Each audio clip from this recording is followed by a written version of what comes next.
This channel does not promote any violent, harmful, or illegal activities. All content provided by this channel is meant for an educational purpose only. Top quality और consistent performance के लिए सिर्फ silver pump नाम याद रखना। বদলির আদেশনামায় কোনো কারণ তো লেখা থাকে না বা নেই অন্তত, কিন্তু এই বর্তমান সরকারের আমলে এই নিয়ে আমার অষ্টমবার বদলি হচ্ছে। আর আমি যে র্যাঙ্কে রয়েছি সেই সেম র্যাঙ্কে পঞ্চমবার বদলি হচ্ছে, যেটা সাধারণত হয় না। একটা র্যাঙ্কে একই জায়গায় থাকে এবং শাসক ঘনিষ্ঠ যে চিকিৎসক প্রশাসকরা রয়েছেন তারা প্রত্যেকে তাদের পছন্দের পোস্টিংয়ের জায়গায় 15 বছর 16 বছর একটা না আছে, এমনকি একই হচ্ছে যে একই জায়গাতে পোস্টিং থেকে সেখানেই প্রমোশন পাচ্ছেন।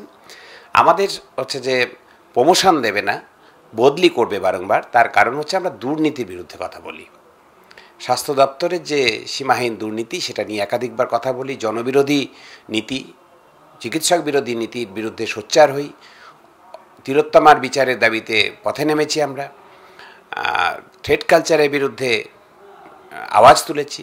ফলে হচ্ছে যে আমাদের কখনো লালবাজারে সমন করে ডেকে পাঠাচ্ছে মিথ্যে অভিযোগে, কখনো মেডিকেল কাউন্সিল মিথ্যে অভিযোগে সল্টলেক ইলেকট্রনিক কমপ্লেক্স থানায় অভিযোগ করছে, কখনো হচ্ছে বদলি খাড়া নামিয়ে আনছে।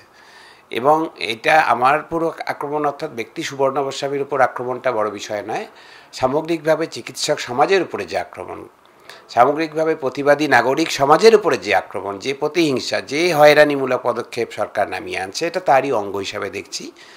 এবং এই বদলি করে আমাদের কোনোভাবেই দমিয়ে দেওয়া যাবে না, হতাশ করা যাবে না, বরং শির দ্বারা সোজা রেখে, মাথা উঁচু রেখে, চোখে চোখ রেখে কথা বলার যে একটা স্বীকৃতি এবং পুরস্কার হিসাবে আমি দেখছি এই বদলিটাকে।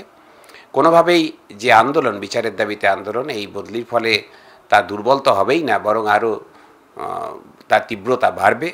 আগামী দিনে বর্ধমানেই থাকি বা দার্জিলিংয়েই থাকি, যখনই জনবিরোধী পদক্ষেপ হবে, অনাচার হবে, দুর্নীতি হবে, তার বিরুদ্ধে যে ধারাবাহিক যে আন্দোলন চলছে সারা পশ্চিমবাংলায়, তার অংশ হিসাবে থাকব। হ্যাঁ, দেখেছেন তো যে আরজি কর কাণ্ডের পরে যে বিষয়গুলি নিয়ে আমরা প্রশ্ন তুলেছি, যে বিষয়গুলো নিয়ে আমরা জনসমক্ষে নিয়ে এসেছি, যা যা ঘটনাবলী, যা যা অন্যায় ঘটেছিল সেগুলো, এবং বিচারের দাবিতে সামনের সারিতে থেকেছি। ফলে প্রথম থেকেই হচ্ছে যে হয়রানিমূলক পদক্ষেপের মুখোমুখি হয়েছি। কখনো লালবাজার ডেকে পাঠিয়েছে, কখনো মিথ্যে অভিযোগ অন্য থানায় করা হয়েছে, আবার এখন বদলি করা হলো। এইটা হচ্ছে যে, এবং বদলি করা হলো আমার যে অবস্থায়, যে ধরুন আমি পূর্ব বর্ধমান জেলাতে যে পদে রয়েছি, আমার যে দায়িত্ব সরকার দিয়েছে, যে স্বাস্থ্য কর্মসূচিগুলি আমি দেখি, তার যে পারফরমেন্স সারা রাজ্যে অন্য জেলাগুলোর তুলনায় হচ্ছে একদম উপরের দিকে আছে। তা সত্ত্বেও এমন একটি পোস্টে পাঠানো হলো যেখানে রোগী প্রায়, যে হাসপাতালে রোগী থাকে না, প্রায় থাকে না বললেই চলে।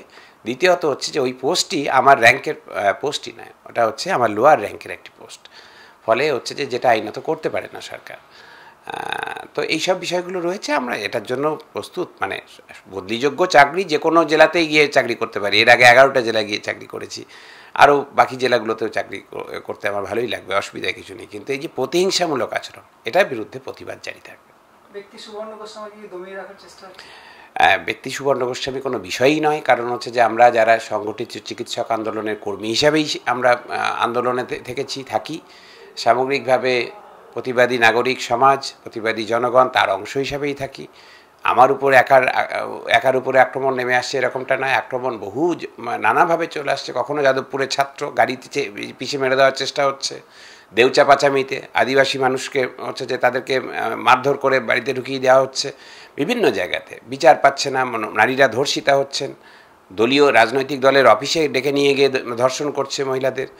এই যা চলছে হচ্ছে যে মানে সরকারি যে অনাচারের শিকার, শাসকের অনাচারের শিকার বহু মানুষ, সমাজের সব স্তরের মানুষ হচ্ছে তার শিকার, আমিও তাদের একজন।